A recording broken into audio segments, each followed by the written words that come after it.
Yo, what's up, everybody?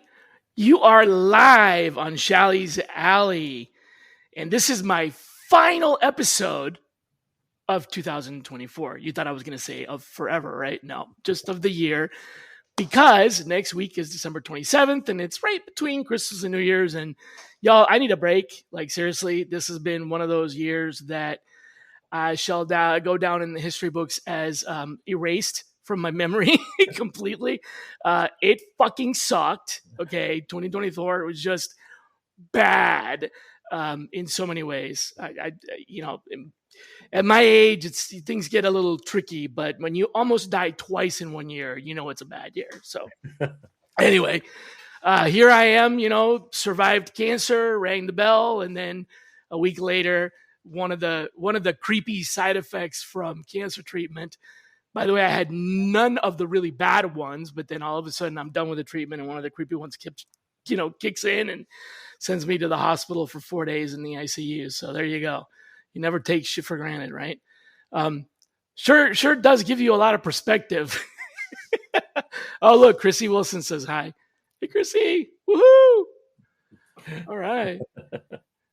So, y'all, you're probably wondering who this handsome fellow with the really cool backdrop is. That is no backdrop. That is actually his recording studio slash what's it called? Slash home office, podcast studio, you name it. Exactly. Yeah, all of that good stuff. With me today is Ray Thomas, also known as AWS Some or AW Awesome or whatever. It's awesome. It's just awesome, right? Otherwise known as Awesome. Ray was actually introduced to me by someone that we had on the show earlier that was talking about different reasons why, as a recruiter, you should get certified in the I don't know if I'm saying this right, certified in the profession or certified in the skill set of your candidates. And it was I thought it was a really appealing idea. And he said, you should talk to Ray because he is what they call a bar raiser at Amazon. And I'm like, ooh, that's something I haven't heard in a while. So I wanted to talk to Ray about both of those things, the bar raiser thing and also the certification thing. But let's start with the bar raiser thing. So for everybody that's not familiar with that term, at least not in recruiting anyway, what is a bar raiser? Can you tell us? What does that mean to be a bar raiser? Yeah, absolutely. And before I get to that, Shally, thank you for sharing about your journey, personal journey. Very happy you pulled through. Me too. Cancer it's something that hits everybody. It hit our family, so it's something that's very close to me. So congrats on that. And then Chrissy, hello. Nice to see you, and welcome. Happy to have you here as well. And thank you, Shally, for inviting me. And thank you, Matt, for the introduction. My background, just quickly, and then we'll go into the bar raiser portion of it. I've been a tech recruiter for over 2.5 decades. January 6th will actually be my 6th year at Amazon Web Services. And Becoming Awesome is actually the podcast I have within AWS. I'm the only TA-focused podcast. We're currently in holiday mode as well. We're going to be coming back in February, with a brand new show and whatnot. But brand new show. Okay, yeah. I got to hear more about this. Yeah, it's like as far as like how the structure will be, etc., and also the platforms in which we're scaling it out to. So we use bar raising at Uber. So yeah, I mean, once a lot of people started to understand what Amazon's doing and why they had this thing called a bar raiser. So let me demystify it a little bit. So a bar raiser is actually at Amazon is a very experienced employee who acts as an objective third party during the hiring process. This is to prevent someone from hiring their friend or former colleague just because they Just for know that. favoritism, right? Exactly, exactly. So what are we Like you can responsible? hire your friend or former colleague if they Yeah, pass the but yeah, yeah. But at the same time, you'll have a bar raiser that's not from the team, the org, or anything else, just to remove any biases. And they're the one. And let me like dive into like some of the roles and the qualification, kind of like the process of it all. But the role itself. So we have the Amazon leadership principles. There's 16 of them. That's literally the culture of thought, is what I tell people what it is. Uh, okay. so, so with that, we assess from a behavioral aspect during the interviews. The interviewers each have a couple of different leadership principles that they're assessing for, and we try to make a data-driven decision at it. So we try to identify candidates who perform better than 50% of the existing employees in a similar position. So if you are interviewing for an SDE2 position, the data that we're going to collect from both your functional and the leadership principles has to say that you're operating at a level that's better than 50% of the other SDE2s. Okay. We evaluate the candidates for long-term potential, Mhm. overall fit with Amazon's culture, and then the end result is whether I'm part of the full interview process where I'm interviewing the candidate, or part of what we call just a pre-brief and debrief. I'm in all the debriefs where I help drive the decision making. I actually dig into everyone's feedback and then have a line of questions to kind of vet all the information that was given to make sure that it's a data driven decision and not an assumption driven decision. So I tell candidates, and I actually told one just before this meeting of ours, right?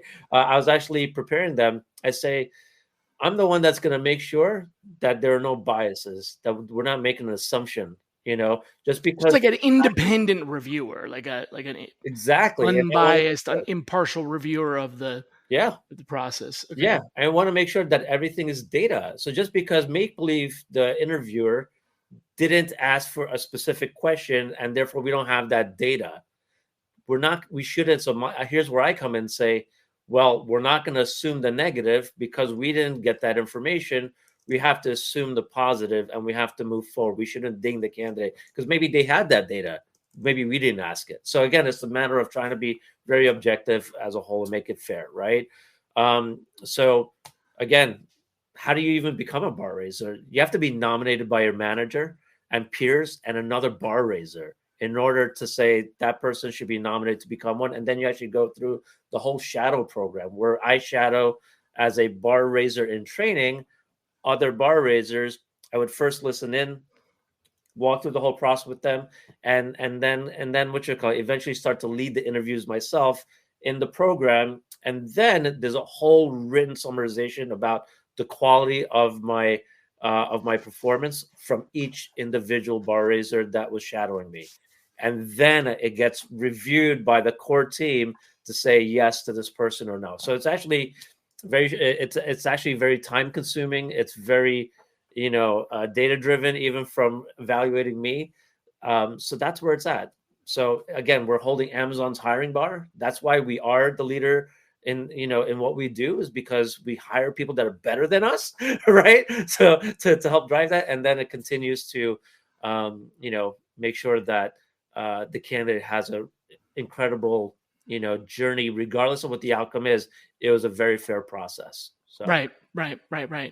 Yeah. So that's I was at Microsoft, and back in the '80s, Microsoft introduced the concept of a AA interviewer, an as appropriate interviewer, which predates the bar raiser program. mhm. And Amazon borrowed from that as appropriate process and added or adapted it to Amazon's leads, not leads, needs. There's a lot of similarities. I mean, the as appropriate in Microsoft is like independent and objective. It's also about high standards, raising the bars and like high Yeah. standards. There's also some decision influence on both of those roles, and they both require training. They both require experience. But there's also some key differences. The from what I understand, the Amazon bar raiser, or the way that it's defined that way, focuses on exceeding the standard, versus the as appropriate is more about fairness in the process, or Mhm. like a final checkpoint. Yeah. So a little bit of a difference there. The cross functionality of it, it's on the bar raiser side, it's always a different department.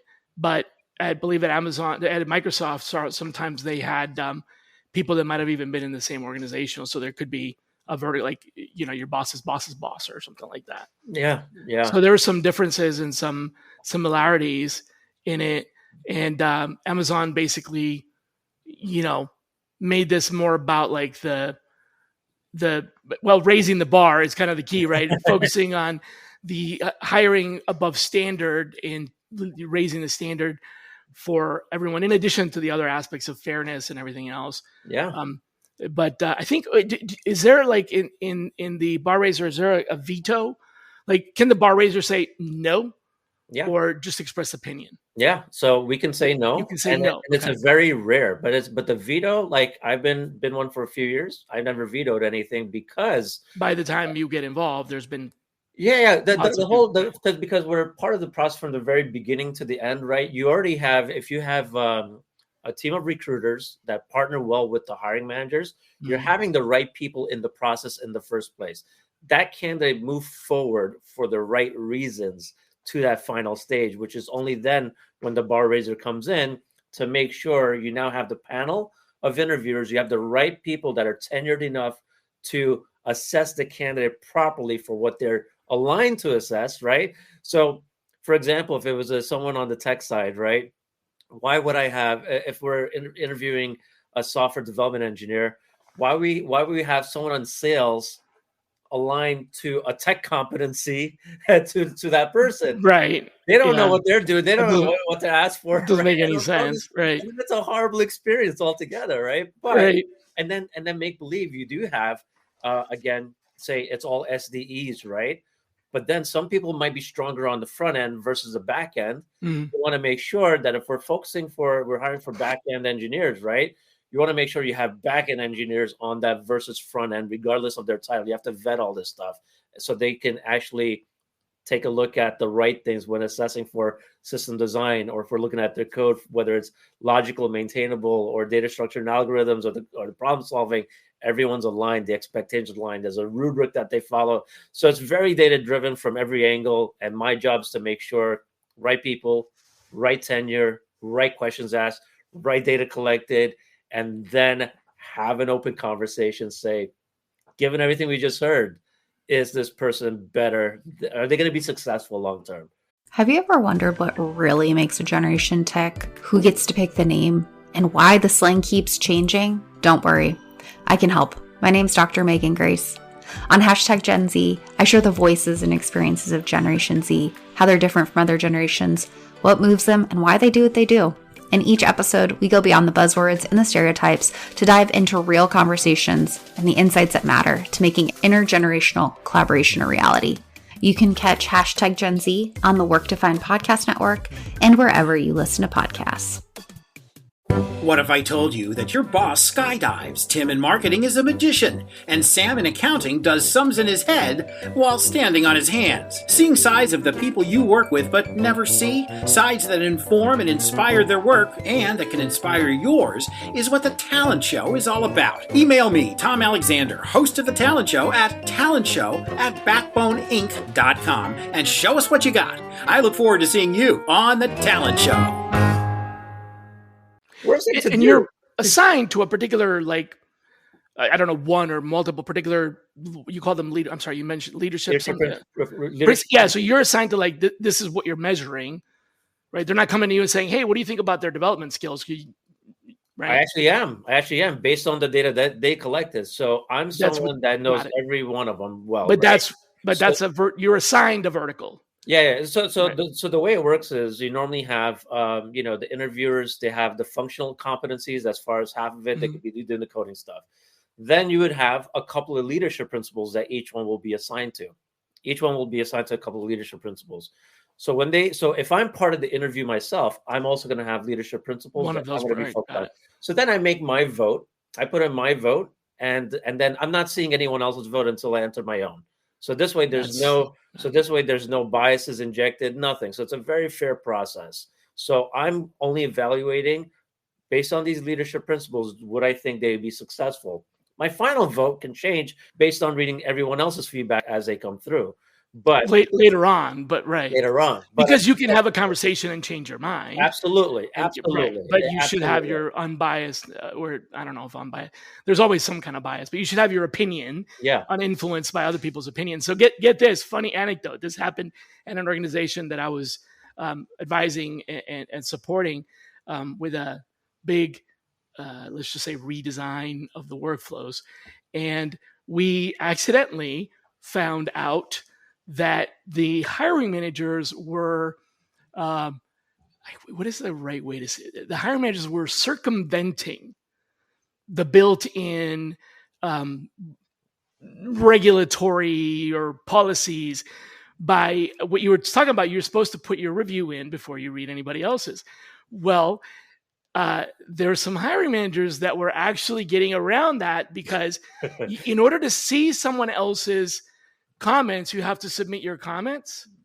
So they were submitting blank comments so they can unlock the other, and then they would. It was like they were because the password or the gate was you have to submit your comments before you can see other people's. Yeah. So they figured out that if they submit like a blank comment, it unlocks it for everybody else.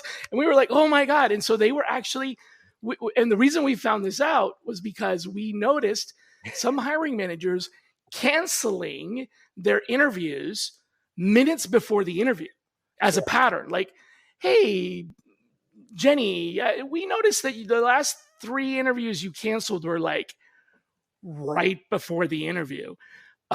You can't possibly have had 3 family, but like, I get family emergencies or business emergencies. There's sometimes you have to cancel, but it was a little bit of a pattern. And we're like, well, I didn't want to complete the interview because at that point, and we're like, wait a minute, you read the other notes before. Yeah. So not only was she reading the notes before putting in her own notes, she was reading the notes before even doing the interview. Yeah. Can you believe that? That's horrible. And you know what? That impacts the candidate's experience, right? So everybody, you right? Make it now you don't have a fair, like, you only have one interview. Yeah. And the entire company might be missing out on a good hire because somebody else did an interview. And the candidate is definitely being like literally snubbed. Yeah. Because we're going to schedule you with this person. Oh, never mind. Haha, just kidding. Here's the cake. Nope, not for you. No. So you look at it this way, where bad. One bad review can impact us in the blast radius is massive given the size of the organization we are, right? So we always say, this was our tagline. When I first joined, they said, we're Earth's most customer obsessed organization. So when we talk about customers, almost everyone had shopped on Amazon.com, period. Like almost everyone heard of Amazon. Whether you do now or you. We're now or later. So our mentality is everyone's a customer. You have to do the right thing on their behalf. So even when I interviewed for the role, they asked me, so Ray, who are your customers? Shally, you know what I did? I had my glasses with me and I took my glasses. I said, see this lens? I see these glasses. I said, the hiring manager and the candidates are equally as important. It's like the frame and the lenses within. One is useless without the other. They both need each other to function properly. So with that, it's 50-50.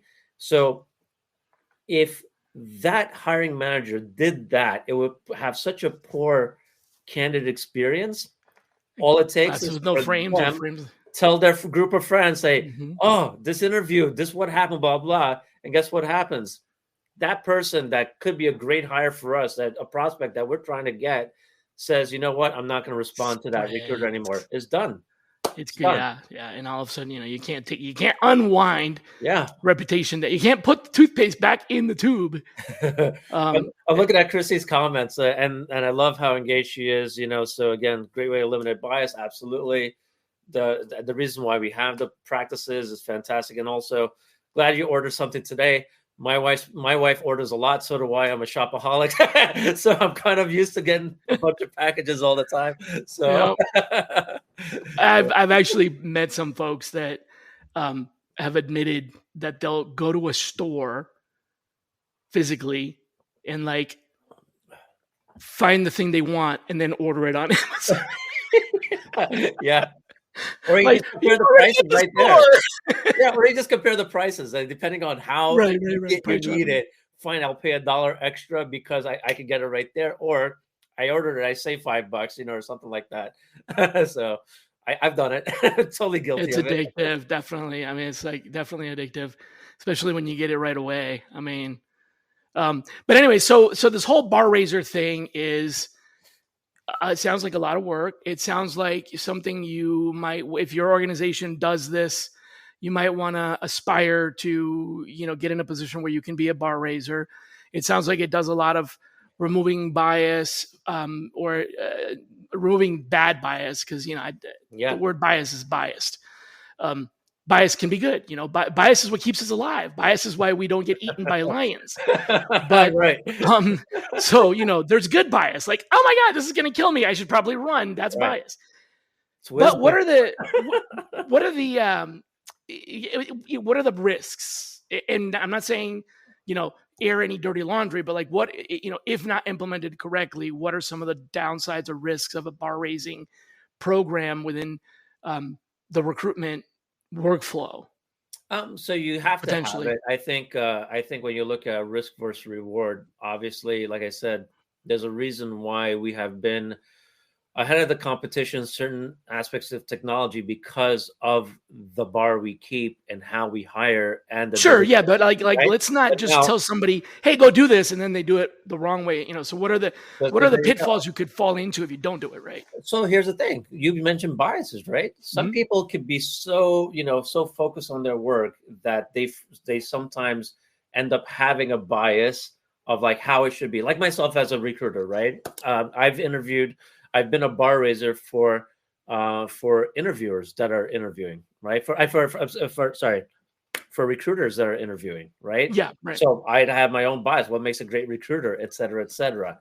So how do I Okay. go about? So we have all these mechanisms and all these trainings for busting your own personal biases. To be So we have conscious content. about your bias, to Exactly, know, yeah. exactly. So we have like a Like if chat you are for all the biased, at bars. least you Yeah. know it and you can apply that knowledge to protect Yeah. yourself from, making a decision that isn't fair, even though you're aware, like, I already know coming into this that I have this bias of how Yeah. things are Yeah. supposed to be done. Okay, so basically what you're saying is kind of beware of your Right unconscious there. bias and make sure you have a way to defeat that. Yeah, absolutely. Mm. Absolutely. And if it Okay. sometimes means going in and checking and asking the bar raiser community is like, hey, I think I might be doing this. That alone will trigger such a positive response because people know how self-aware you are, and So you they kind of make the sure the you don't bar the fall bar for it. racers, like, they talk to each other. Yeah, we actually Okay. have like a chat. We have a Slack group, and we actually talk about some things that we're seeing, or we ask for advice, or like if there's a situation that that they never seen before, they don't know how to handle. Someone else will say, "Hey, this is the best way. Here's why," etc. So we'll get advice from each other. So it's a big community that will support. There's over 1.5 million employees at Amazon all across. But if you look at the bar as a community, it's a fraction of a percent. Okay, that's how low the number is. It's all volunteer based, and this is the impact we're making for all these hires. So now you have a community that volunteers for such a pivotal part of building Amazon and all the different divisions of Amazon. I'm primarily AWS, right? But you end up being supported by the rest of the community. We have our own, a wiki. We have our own Brixpedia, it's like an encyclopedia of like, here's all, here's what to happen in these situations, etc. All these things are documented. So there's a lot of support, but it is voluntary work, and it's for the right reason. Some people think that you'll get promoted by, like, because you took this on. Like, no, this is not part of your promotion. It's not. It's actually It's more something. work, right? It's more work, but it is more work. It's almost like having a part-time job, a second part-time job. But it's the reason the people that want to do it is a special group of folks that want to be doing it is because we care. We want to make sure we have the right people. And at the same time, the reason why I personally became a bar raiser is because Because I your name was is Ray, so you wanted to be a bar raiser. no, I wish that was the case. But I was literally on a debrief where I'm the recruiter and there's a bar raiser, and I didn't like their approach. And I was very vocal saying, hey, I don't think that's fair. Or I don't think, or the bar raiser was not as familiar with the function. So So when there's some data that wasn't being called out that they should have called out, I went and I jumped in and et cetera, et cetera. And they're like, so you can do this better? And you're like, yeah. And then you got recruited. You got recruited into the program. So sometimes when I'm still as a bar raiser sitting at, but like for my own candidates, I sometimes say, hey, as a fellow bar raiser, I do that now. As a fellow bar raiser, I need to ask this question because I'm seeing this, et cetera. So this is this thing. Are the bar raisers trained on specific interview competencies? Yeah, we have all interviewers, period, have to go through a certification program before they're allowed to interview or even shadow an interview. So there's best interview practices, et cetera, that we have. So there definitely is a lot of training, and it's all about, as far as specific interview competencies, you got to know all leadership principles. The function is different where, for example, I won't be an SDE functional interviewer because I can't read code, but I can assess the feedback on the code that the other interviewers had mentioned. Hey, this code was, I was unstructured, was it scalable, et cetera, et cetera, et cetera. That's easy to understand. And I understand why they said what they did. Versus, and at the same time, I could dive in and say, well, he didn't do this, so I don't think they have the ability to. Well, what specific data says they don't have the specific ability to? Because maybe you don't need to do it just that way. Maybe there's another way. And I asked the other interviewers, can this be done a different way? So it's role specific. Role specific. Yeah. Okay. So the bar raisers can, because there's also, there's core competencies, which you're talking about, those leadership principles. And there's role specific that, can they do the job? Then there's behavioral and cultural, right? Yeah. Cultural.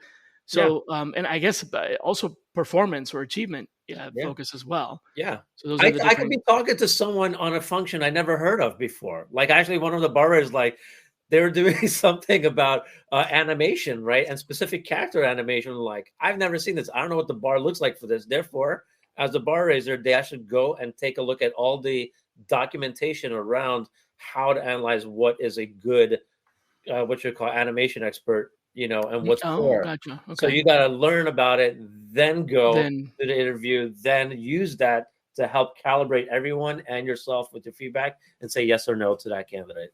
Got it. Cool. Yeah. So it definitely sounds like something that, if you're not familiar with, could help your organization and yourself professionally as a career. The other topic that I wanted to talk about, which is kind of very much in your face, as in like it's all over the back there, is the AWS certification. And you have your own podcast, very, very well-known podcast you mentioned earlier. The Becoming Awesome, and it's a YouTube at AWS Careers that is about the pursuing the certification for AWS. Now, tell me a little bit about why a recruiter who doesn't do the job of AWS cloud engineering or whatever, why pursue a certification? What are the what are the reasons, advantages, whatever you want to call it? All right. So I'm going to start with this. I don't know about you, but if you were to look at my LinkedIn profile, right, and it says, I kind of write the type of people that I was recruiting at that time, like solutions architects or analytics, et cetera, et cetera. You know how many times I got a message from a recruiter saying, oh, I have an opportunity as a solutions architect, and I think you'll be a perfect fit. Okay. Yeah. I can imagine every day. Okay. So I don't want to be that. I don't ever want to be that person. I never have been that person. And the reason why you could also not be that person and still not be certified. But it'll go back to this. I'm going to get to that point. Certification. I said to go to certification. If I want to, the type of talent I was hired to bring on are the type of people that I would actually do, I would source through white papers. I would source through authored books, not just keywords on LinkedIn and stuff like that. Yeah. Okay. So in order for me to come across as credible, because those type of individuals that I was personally targeting, they get hit up literally. And I talked to a few of them, hundreds of emails, sometimes a day. The ones, some are like a week, hundreds of emails a week. And then you have some that are hundreds of emails a day, but they respond to me. Why? Because of the way I presented the messaging. So when it comes to the certifications, it did a couple of things. It gave me a deepening understanding of the roles that I recruit for and the technologies that the candidates themselves work with. So there's certain verbiage, the vocabulary that I use that they can connect with, and there's like, oh, so you know this? Like, yeah, I do know about that. Builds the credibility. It earns trust. Is one of the big leadership. Does that. I ask meaningful questions during the interviews to ensure there's alignment with the opportunity. I stay current on like the fast evolving industries that we're in, right? By earning some of these relevant certifications. And then it just bridges the gap between recruitment and the technology just for better candidate job matches. So those are like the high level, the key reasons why. So it's like a good icebreaker. Yeah. It's a good at building trust and establishing credibility. Yeah. And it's good at, it's good in helping you basically be familiar with that particular technical skill set or whatever you want to call, the definition of that role. But so how do you, not everybody's recruiting for Amazon and not everybody's recruiting AWS engineers. So how do you pick what certification you're going to pursue? I mean, do you just happen to Fantastic question. I think you have to take a look at what you are recruiting for, because there's certificates for everything, right? If you are that's what I was asking. Yeah. Right. Because even if you go to our training and certification on AWS, there's so many different certifications depending on X, right? So depending on who you are, whether you're a recruiter or you're somewhere in tech, if I'm a recruiter focused on this type of technologies, like say just I'm a database person, I recruit database engineers. Okay.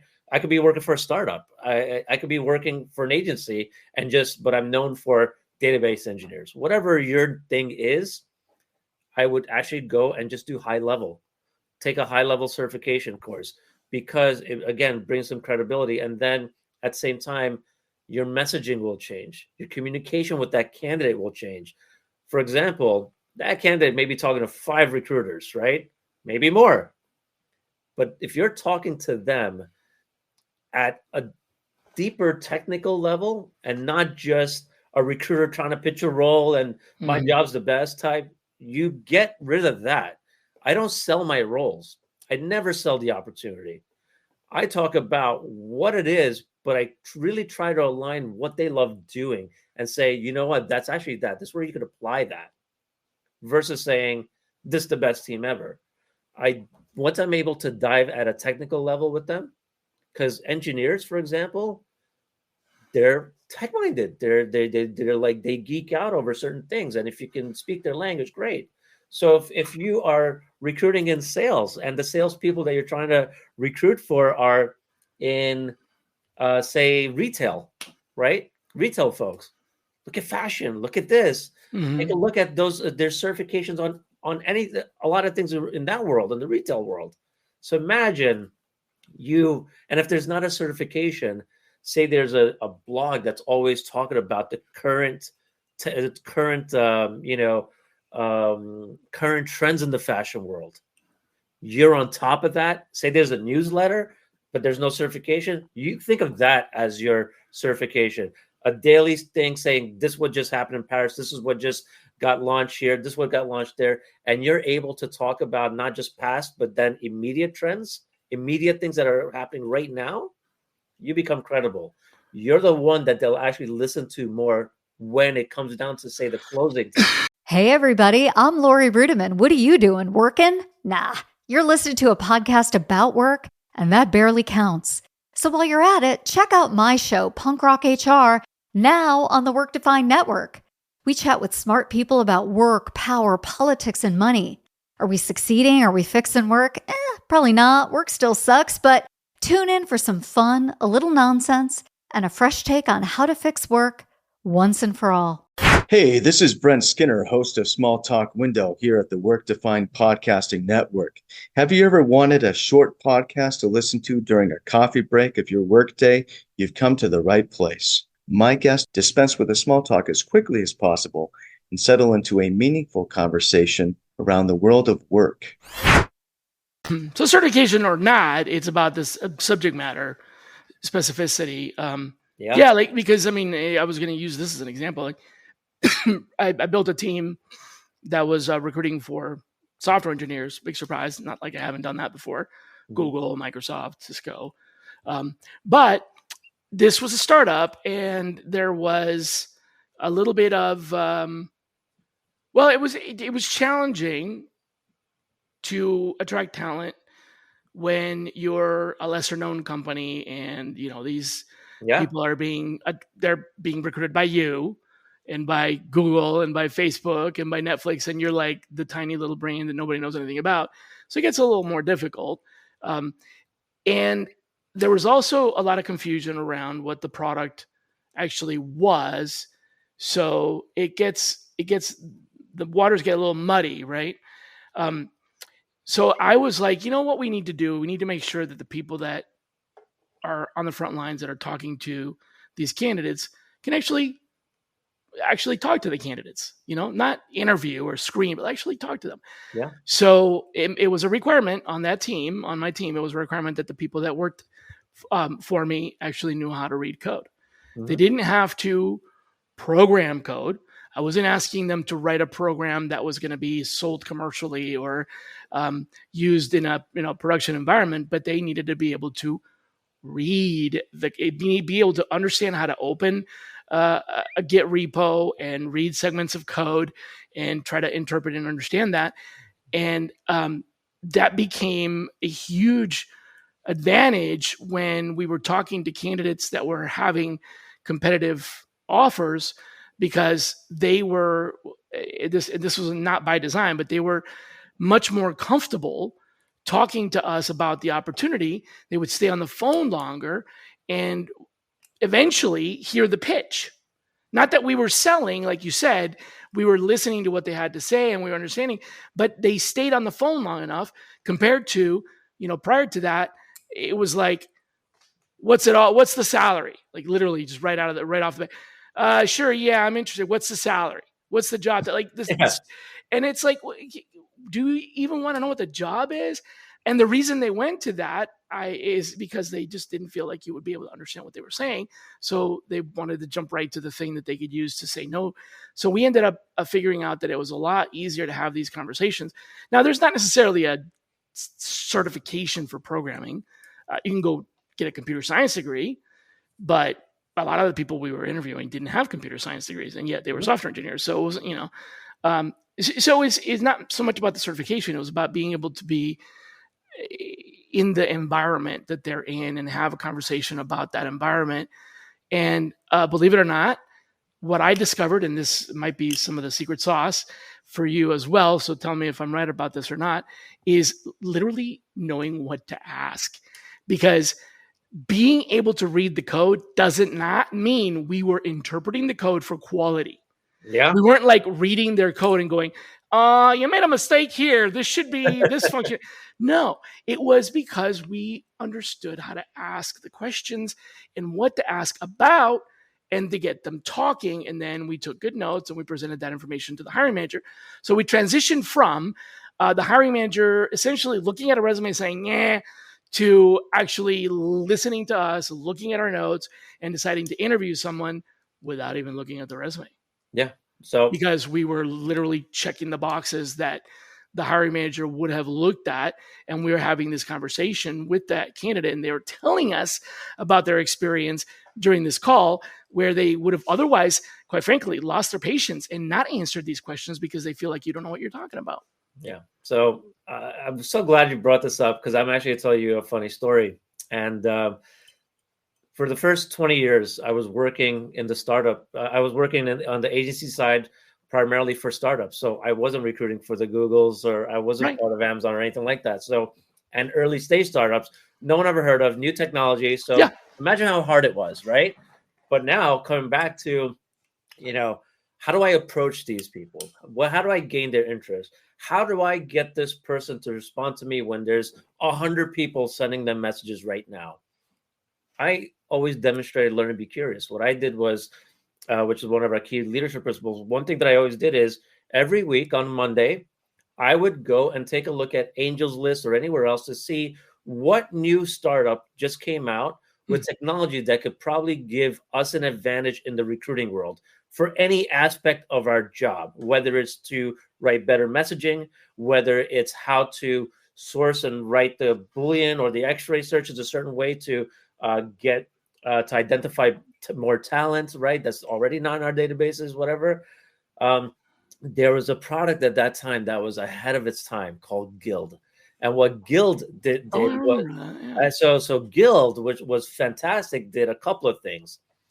It would connect with your LinkedIn. You would actually literally put candidates that are in your top tier prospect list in these buckets, and then it would give you indicators saying, hey, this candidate it has a 20% or 50% probability of them starting to look at new opportunities within the next 2 weeks.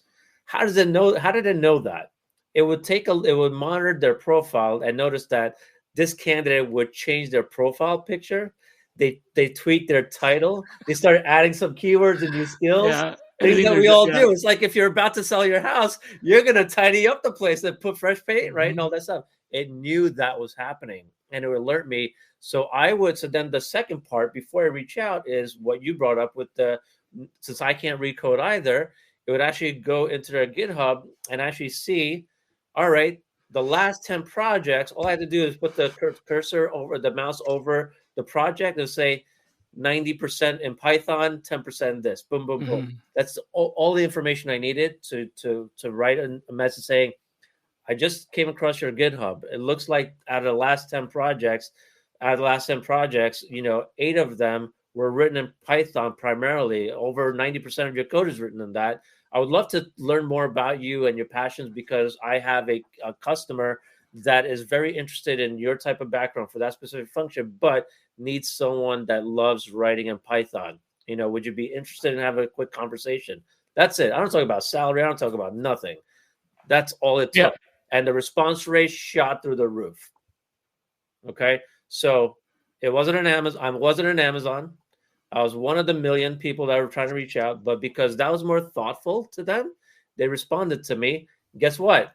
They also responded to me 2 weeks later, as if they just read the message. And you want to know why? I asked them, hey, I noticed you were both online. We're both local. Do you mind grabbing a drink? Let's just meet up. It was great. Took him out to a rooftop, bought him a drink. Said, how come it took you 2 weeks to respond to me, by the way? Yeah. He goes, let me show you. Being in another top startup, right? In their high growth mode, he goes, look at how many emails I got today. Over 300 internal emails. He goes, now look at how many messages I'm getting on LinkedIn. Over 100 that in the last couple of days. So it was just in the pilot, he's just finally getting to it. That told me, hey, if I had your number and I texted you this, would you have responded immediately? He goes, yeah, I thought you would have been, I thought you were a friend or someone. It's like, great. Next thing I did, made sure I went and found something that had accurate phone numbers. And I started to implement texting many years ago before other people started looking at it as an everyday. I was one of the few that started doing it immediately. Again, you got to think creative, understand them, understand where they're coming from, understand how busy they are. So therefore, short, sweet messages that hit home and in a format, in a medium that they will look at more faster if you need them faster, right? So applying all these things were what made me successful and continue to make us successful. At Amazon, we just know different ways of doing that at scale. So that's really where it's at. Yeah, I think it's. I think that the takeaway there is be able to walk the walk, even though you don't have to do you don't have to necessarily do the job, right? But it does raise a little bit of a conflict in my mind that sometimes I get pushback from leaders about, no, we got to hire recruiters that know this industry. And sometimes I kind of think like, well, do you want to hire somebody that's already been there, or do you want to hire somebody that's going to go there? So, on the one hand, I understand the need to, like I said, be able to read the code, but a couple of the folks that I hired didn't know how to do that when they started. We taught them that. We taught them how to, break it down and understand it, and gave them some tools to be able to do that. So they learned it. That essentially cemented in my mind the fact that you don't need to have already done this in order to be able to do it. And funny thing about, especially with software developers, very, very seldom do they put their current language that they're learning on their resume. And that's the one that they want to get into. So you probably know about Golang. Yeah, of course. Yeah. Absolutely. So I was having a hard, the company was having a hard time finding Golang engineers, mostly because a lot of people that were getting into it was fairly recent. A lot of people that are getting into Golang didn't put it on their resume because they didn't know like it yet. Rust today. Like Rust is a new thing that everyone's focused on today. But right. And it's not on their resume because they're learning it now. They're not going to put it on their resume that they worked on a Rust project because they haven't yet. But this is what they want to get into. So if you approach them and say, hey, you know that all that old Java code that you already did, we want you to do more of that. And they're like, I don't want to do that anymore. I'm into Rust. Versus you approach them and go, hey, I noticed that you're actually writing some code in Rust, pretty new stuff. It seems like, or Golang, which is what I was talking about. It seems like, all we do is Golang 100%. It seems like you might be a good fit. And they're like, how did you know that I wrote in Golang? Like, where did you find that out? It's not on my LinkedIn. And I'm like, I don't even know if you have a LinkedIn. Like, I didn't go to LinkedIn and find you. Yeah. I read your repo on, GitHub. And then they're like, oh, so that was the sort of the icebreaker. Now, that may not necessarily be the same in every industry, but I think there are lots of jobs where you can think about what the person might want to do. Even if you're like, let's say that you're recruiting for nurses. Yeah. Well, if you're recruiting for nurses and you're trying to hire someone that's like already done whatever that, ER nursing for 20 years, and you're like going to offer them another ER job, they're going to be like, tell me something I don't know. But what if you find out that they've been taking courses in, I don't know, interventional radiography, right? And you're offering them a job where they're going to get training in that. You need them to already have the experience, but now it's a whole nother conversation. You're like, hey, you're getting into that. You're learning it. We need your skills, but we'll also be willing to teach you this. So I think in many industries, you can find a way to reach someone's aspirations rather than like what triggered me was you already need to know that. Well, do I really need to know that? Because if I got every job based on what I already did, then I would be doing the same thing I was doing when I was 16. I'd be flipping burgers at Burger King. Yeah, recruiting is not rocket because science. That's what I knew how to do, Right. But recruiting is not rocket science, right? It literally isn't. Like, you could teach anyone straight out of school, even if they haven't gone to school, but they have a brain, you could teach them how to recruit because it's just a set of process, like understanding the type of profile and then trying to map where these type of people, what their demographics are, what the geography is, where to find them, how do you communicate with them, etc. If you know how to recruit one thing, you can recruit anything. You can recruit a sous chef, I think what we're saying is get into the mind of what does a sous chef want to do? Exactly. What are they? So you can talk to them. You don't have to be a sous chef. You can talk to them. So you don't have to have already been that to be learning that, but you do want. So certification is in a way proof that you've learned about it. Yeah, at a high level. It's evidence. Now you're able to communicate with them somewhat effectively. Like, you won't know how to read their code yet, and you don't need to, but you can understand the difference between this database and that database. You can understand what they You can understand that they're doing this, not that, right? Exactly. So how much work is it to we'll just take AWS because that's yours. Yeah. How much work is it to go from 0 to I'm certified? 0 to I'm certified? Depends on what you're trying to do. So I'm actually looking at, I'm in AWS. I'm actually looking at our training and certification site. I'm in my skill builder profile, right? There are certain things that will only take me an hour to get high level. And then there's another one that will take 70 hours that I have to take a look at. But there must be a first thing, there must be a first thing you do that gets you certified, like the basic. So practitioners, anytime you see the word practitioner, that's high level. That's made for people that are non-technical. So, for example, I started, and even Matt, right, okay, is the AWS Cloud Practitioner. What that means, it literally is for you're in the industry, but you're not necessarily a coder. So both the coders and technical folks to the sales folks can pass this test because it gives you a high-level breakdown what AWS is, what the cloud is. Okay, right. That's it. So what is that? How much work was that? I think to me, for me, it was the modules was probably around like 12 hours, 12 or 13 of like hours, self-study, like and then you pass and the test. then the practice test for me, Right. I have test anxiety, so I literally did the practice test over and over and over 20 times a day just to memorize all the questions, to the point where when I did the 60 question practice test, I would complete it in 7 minutes. All right, 60 questions, because I knew exactly what it was asking for, and then you just go and actually take the test. It's it's a proctored exam, so someone's actually watching you take the exam, and I was about to say, because you could be like on, hey, ChatGPT, how do I, no, it's not. So like whether it's in person or it's a virtual proctor, right? Like, for example, I was actually in this room when I was getting the certification. I had to take the webcam, show that there's nobody in here. The electronics were unplugged. There's the TV was unplugged. Everything was unplugged. Nobody in the other room. Nothing like that. And then, even when I'm sitting there reading the question, I couldn't move my lips. I couldn't be like, under my breath. So that person like, don't move your lips. So it's like they really want. Oh, because they would think you're talking to somebody. Exactly, whispering to someone or something, right? And at the same time, your screen is locked. You can't open up any other browser. You can't do anything. It's completely locked.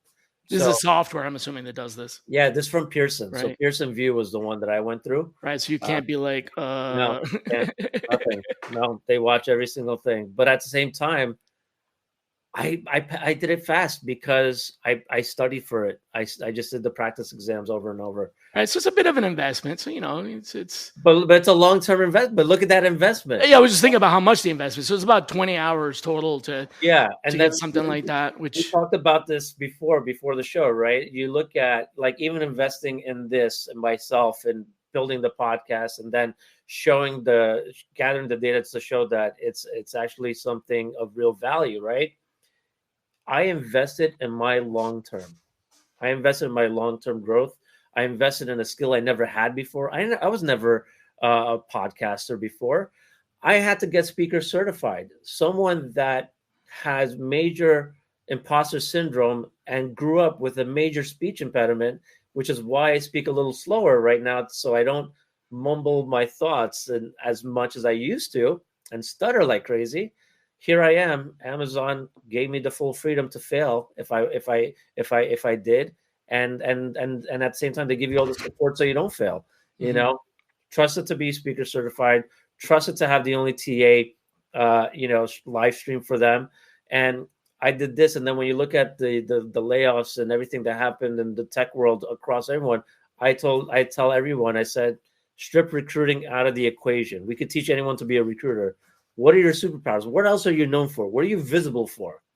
That's going to separate you from the pack, and you got to do that. That's what I tell all my whether that's certification or this or that. Yeah. Do something that shows you genuinely care about being better or helping others be better. At my level, as a senior level, right? I have to be a force multiplier. I have to build something that's going to help make the team better, or I have to mentor to help someone elevate to this level. So that's the expectations that are at our level. So, but at the same time, the bottom line foundational, we can teach anyone to source. Sourcing is the easy part. Influencing and building and being like a force multiplier, that's this other thing, So you got to separate yourself in that aspect. Yeah. It's been a lot of information, and I wanted to. We're getting pretty close to time, and I wanted to give you an opportunity to respond to the two questions that I ask. If you've watched the show before, you know that I always ask two questions at the end. I haven't seen the back end of the show, so okay. Let's go. Right. Whatever it is. So I always close out with two things that a lot of folks really watch this as a recording, because even though I tried to be mindful of, Fridays at 1, probably one of the easier times for people to attend. It's not exactly can always make it. So a lot of folks usually watch it on the weekends and so on. So I like to do these two things.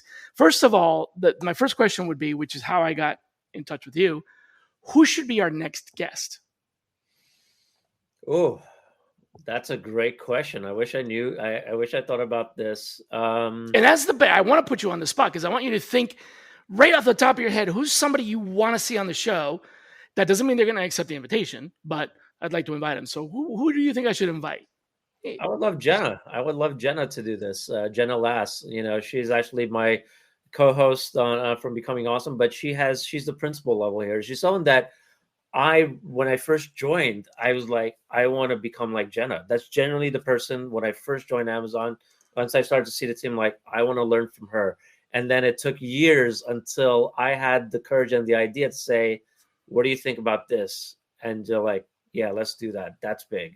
So all right. I'll invite her. Hopefully she'll accept. Yeah. So you're off the hook for that one. And the second question is a little bit more philosophical, and it's more about like one of the things I have always aspired to is to be a thought provoker, right? Yeah. I don't really like the idea of a thought leader. Mhm. It just functionally doesn't seem like I personally am offended by someone thinking that they lead my thoughts. It just sort of feels weird. But what I do like is I've always been a student of the peripatetic model and Socratic model. Those that have been unfortunate enough to study under me know that I ask a lot of tough questions. Uh-huh. So one of the things I like to have in this show is something that prompts people to think deeply about something for themselves. So my ask to you is, leave us with a question we can ask ourselves. Could be about anything we talked about today or just something else, but something that we should ask ourselves and think about for ourselves. What should we think about when we watch this show over the weekend or whatever? I think that's actually a much easier one. What impact are you making on the world while you do this job? So ask yourself, what impact am I making on the world? Okay. And I genuinely say this, and it's not just because I'm at Amazon and everything else. It literally is. I do feel that, someone like yourself, from the health issues that you have, I have my own. I see the people around me, right? Life is short. I try to be a genuine human being that tries to help out anyone I can, any chance I can. Even if you look at my internal, we call it phone tools, our internal directory, people have a quote. I said, I'll give you the shirt off my back. Hopefully it's just during warmer weather, so that's really what I write.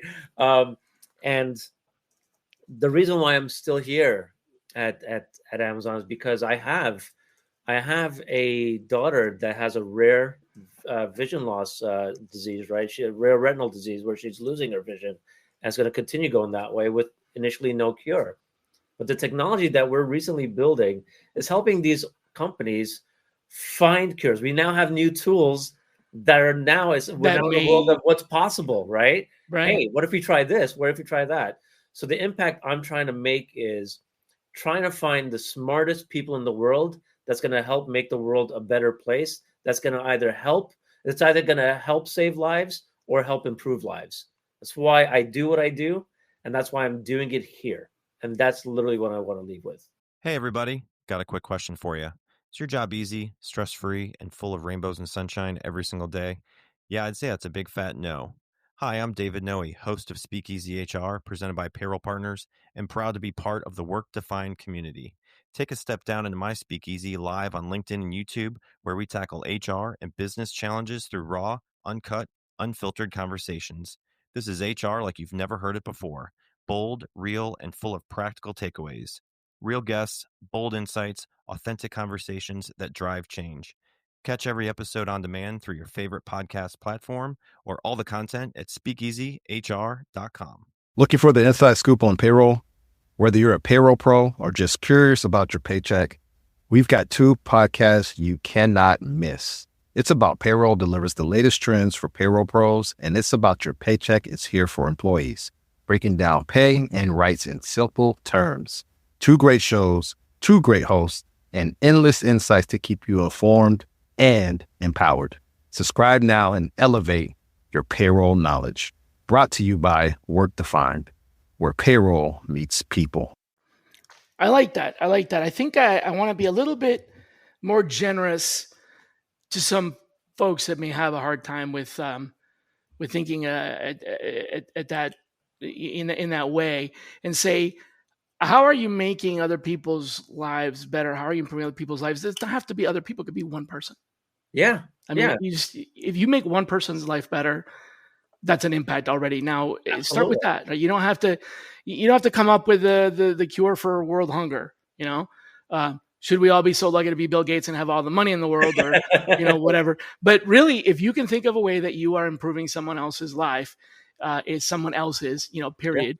Yeah. That's a really good thing to aspire to. So that's the question then. How are you improving other person's life? Yeah. I like that. So like I look at Chrissy, she's like super engaged. She reminds me of Isaiah LaBrosse, who was on our show, right? Super engaged and everything else. We just found out that he applied all the learnings from our show and the tips that we gave. And got certified. He actually got a job at another company doing what he loves, what he really is good at. And because he applied those learning, how to interview and the specific things. Yeah. We love that. They're someone that's transitioning their career from financial to try to get into tech, but they still love financial. They ended up getting something in a market where it's tough, where there's a lot of competition, right, for jobs. They landed something because of the tips, and they wrote a beautiful email saying that to us. So I was like, "That's just awesome. That's just awesome. How cool is that? That is so cool." I'll share a cool anecdote with you. So a long time ago, I had a foundation, nonprofit foundation, for 7 years, that helped people become recruiters and sourcers. And we found that there was a huge impact in the community of blind and visually impaired in particular. One of the most hard hit in a lot of ways, most underemployed and unemployed in many respects. And the reason what we were just talking about made me think about this guy who he's blind, and his wife had a motion disability. So between the two of them, they had a bit of a tough go at it. And he was referred into the foundation through a local organization that provides vocational rehabilitation training and things like that. So we took him under our wing, ended up hiring him first as an intern. And it turned out that this person was brand new into recruiting, sourcing, the whole works. So didn't know anything about the industry. Ended up making such a huge contribution to Greenhouse, the ATS, because he figured out through his own scrappiness how to do some of the things that he was supposed to be doing blind. So in other words, Greenhouse did not have the required whatever it is, the required technology to assist visually impaired. Right. A lot of websites allow you to do, screen readers and things like that. So he went in there and was trying to do his job. It's like, I can't see anything here because normally my screen reader does these things. And it's like, so he ended up figuring out how to do it anyway. So he hacked his way around, figured out how to do it. Then I was like, wow. And saying this does this does that. Exactly. And then we went back to Greenhouse and said, y'all, it's kind of embarrassing that you're, a fairly mature company and didn't have this. And like, we've never had anybody that was a blind user. And I'm like, oh, I get that. Like, I get that, because that's one of the things the foundation did was identify the fact that people just never think about that, Yeah. So then we're like, well, we, work with this guy, and he started working with them, and they ended up implementing a bunch of fixes that made it possible for, I don't know how many blind users they have now, but it made it possible for blind people, right, or visually impaired people to use Greenhouse as an ATS because of this kid, young guy that was just, so, I'm not trying to take any credit here. We helped him get a job as a sourcer, but what he did improved the lives of anybody else in the future that might be a visually impaired or blind person using Greenhouse. So just absolutely amazing, the waterfall effect. I may have changed his life, but he then took that and amplified it times. I don't know. I can't even project it. Right? Listen, companies that start with one person, and that makes a difference. The companies that are focusing on people with disabilities, it's great from a human perspective, and it's great for your profits. It's that simple. Oh yeah, it's just another multi-billion-dollar opportunity right there if you focus on them as well. So So let's wrap it up. Yeah. Basically just have, if you help that one person improve their lives, you never know how far that's going to go. Yeah. So how are you doing that? Thanks a lot, Ray. Appreciate it. Everybody out there, follow his show. If you want to learn a little bit more about it, it's AWS Careers on YouTube, and connect with him on LinkedIn. We are not going to have a Shally's Alley. So this is, once again, my last episode for 2024, because next week is the Friday after Christmas before New Year's, and I'm going to have a little bit of a vacation. But we will see you here next year. I know, a whole year away. And our guest will be Seth Davis, a local prodigy here in Atlanta, former police officer who left the force to become a recruiter and a sourcer, and has some interesting things to say about leadership. So hopefully you'll tune in next week. Until then, Happy New Year. Take care, everybody. Bye-bye. Thanks. Take care. Thanks for having me. Take care, everyone.